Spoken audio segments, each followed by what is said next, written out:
I make the occasional video where I'm talking about film cameras, sometimes comparing them to digital cameras. And in the comments, I'll occasionally get a comment that says that film is prohibitively expensive to shoot. And I wanted to dig deeper into that. So instead of going outside and being in nature or spending time with friends, I opened up a spreadsheet and tried to get a good understanding of how expensive film can be and how expensive digital can be in comparison. Your gut feeling is probably that film is quite expensive, and you're probably right, because film can be expensive, but there are ways to make it cheaper, and we're going to go into that in this video. I'm going to go over how you can get into your first roll of film and shoot a film camera for the first time, and then what you can do over time to bring the costs down. And when you compare it to leisurely shooting a full-frame digital camera, it actually seems quite reasonable. Let's say you know your way around a camera and you want to just dabble in film, shoot one roll on one camera. The easiest way in is to go to a thrift store and pick up whatever cheap point and shoot you can find. That might not sound appealing, but I once picked up a £2 Olympus Zoom camera from a thrift shop in England. I say £2, I mean £2 sterling. It's not £2 heavy. For £2, I thought I was gonna hate this camera. It's cheap, it's plasticky, it makes this weird noise when it's focusing. But I took it out, put a few rolls through it, and really enjoyed the experience and the pictures that I got back out of it.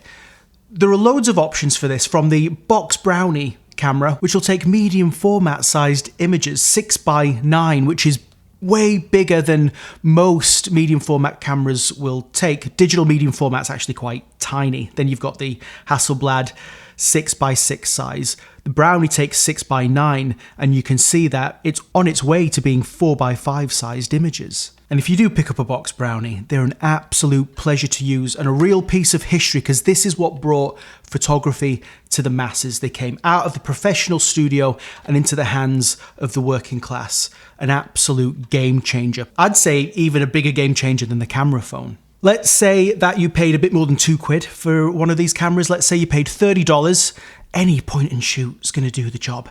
And then you go out and pick up a $9 roll of film. Medium format or 35mm rolls, they'll cost between $7 and $11. You could get more expensive film, for example, Kodak Portra, but a lot of the time you can find good budget options. We're going to get color images, and to save a lot of faff, you can send those rolls once you've exposed them to a lab, and that'll cost somewhere between $16 and $25 to get it both developed and scanned. Then you can use the images on your computer.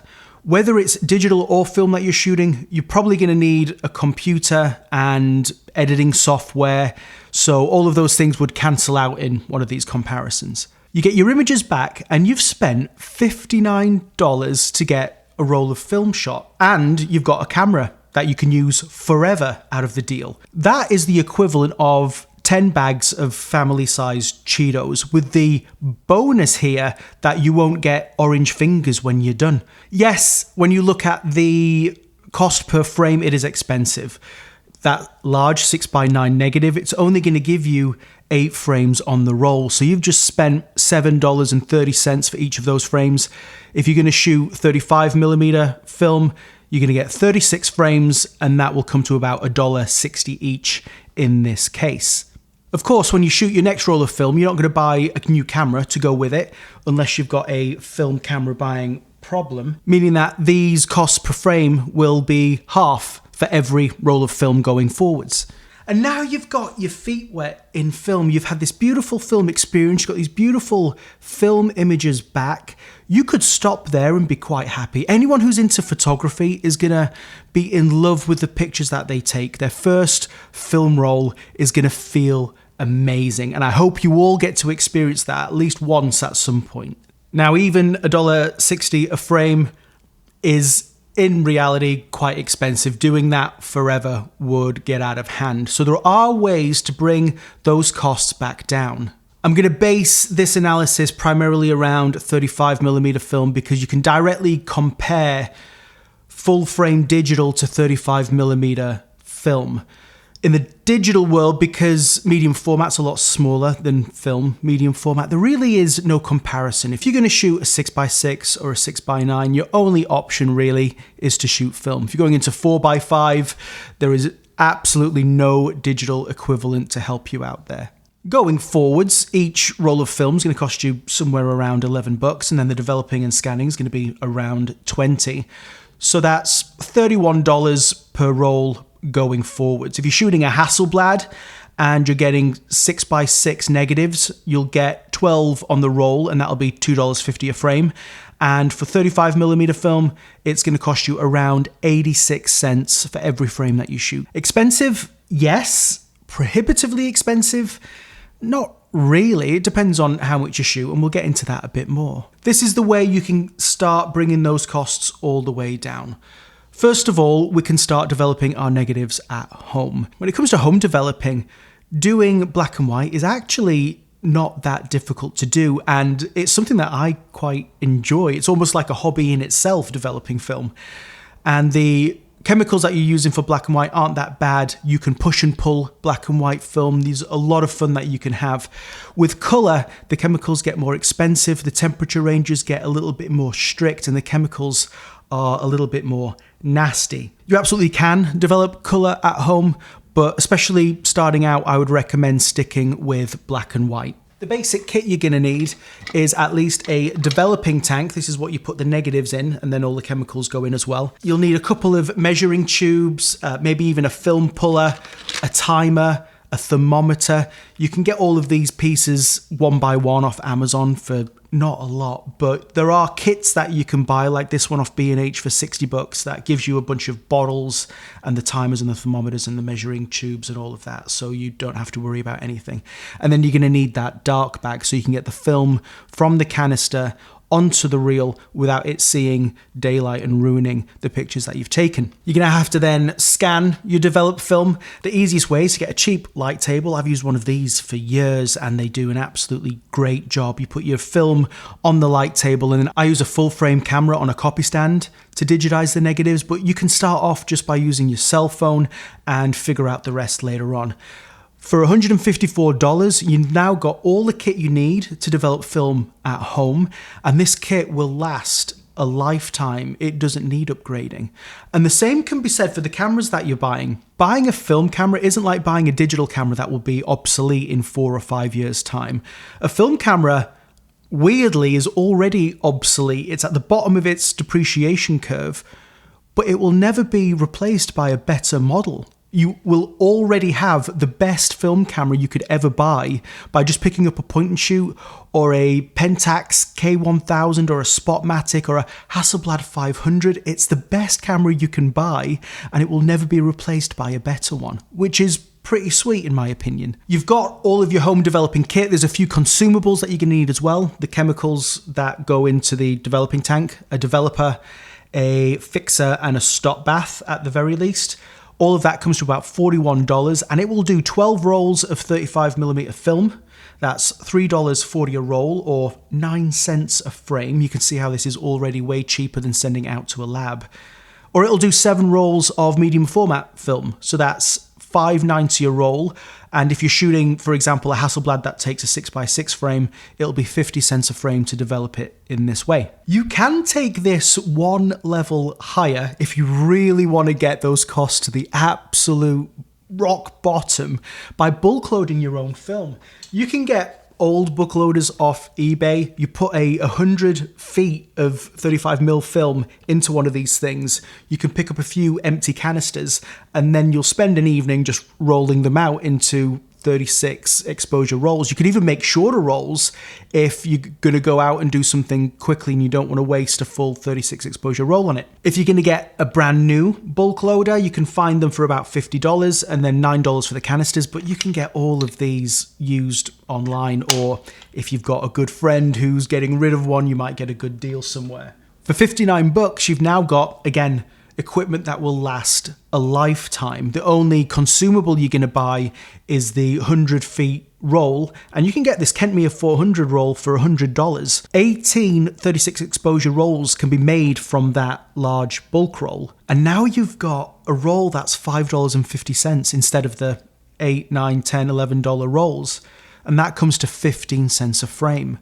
So let's put all of that together to see where we are. To make an interesting comparison, I asked my viewers how long, on average, they keep a digital camera and how many frames they take on it every year. I was kind of surprised how infrequently people changed their cameras. I asked them if they did it every year, 2 years, 3 years, 4+ years, and most people are keeping their cameras for 4 or more years. I mean, it makes sense. Digital cameras have kind of plateaued over the last couple of years. It used to be that a new model would give you massive new benefits, but now a new model is basically $1,000 more expensive and gives you some extra video features that you may or may not use. I also asked how many frames people take on their primary cameras.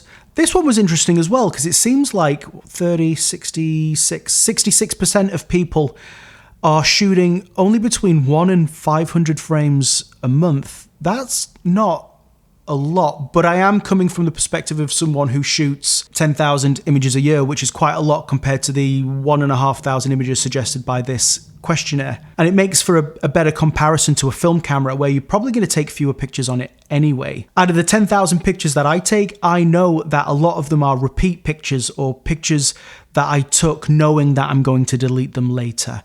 And you wouldn't do that with a film camera. So all of these digital camera image counts are probably a lot higher than it would be than you'd treat a film camera anyway. So in my case, if I'm only considering my R5 body and an 85mm lens, it comes to just under $6,000 in equipment, and I'm going to use that for 5 years, taking 10,000 exposures a year. That's 50,000 exposures.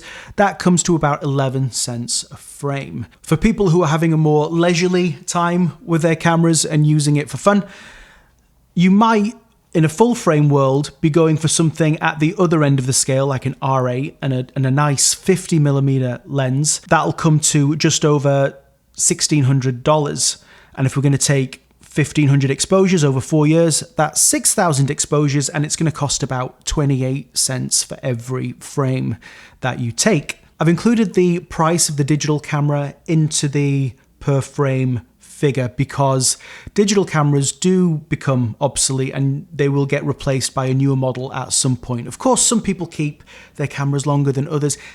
Any of the things I've been talking about, you can change the values, make things larger or smaller, and change the conclusions completely. But here I just wanted to get a base so that you can make your own conclusions about whether you would do more or less or have more or less in any of these variables.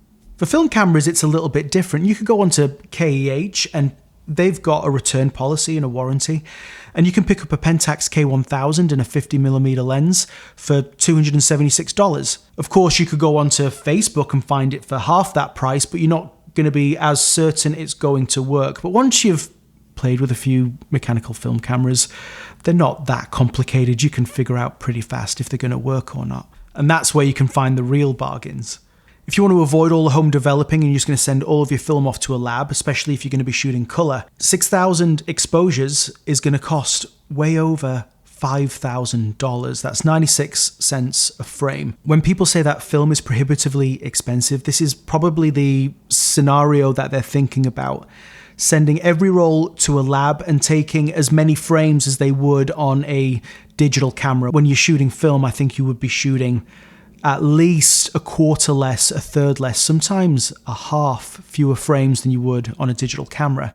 Regardless, there are ways to bring that cost down by developing in your kitchen, scanning it yourself, using black and white and getting that bulk loader.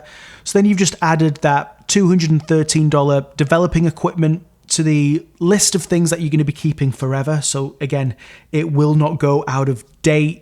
It will last your lifetime and probably your kid's lifetime as well. Now we're down to 24 cents a frame. It costs $1,440 to shoot 6,000 frames, and that's a little bit less than the budget digital option. I'm not saying you should replace your digital camera with a film one, but what I am saying is that it's not prohibitively expensive, and if you find that joy in shooting film, It's something that you can do alongside digital, or even to some degree instead of digital. And you can do it in a way within your budget, whatever budget that you set for yourself. I hope you do go out and shoot some film. It is tremendous. Remember, all the way back to the beginning of the video, for $60, you can get a cheap camera, a roll of film, get it developed somewhere else, and just enjoy the process and the results of shooting film. Because even after all of these decades, it is still something quite special.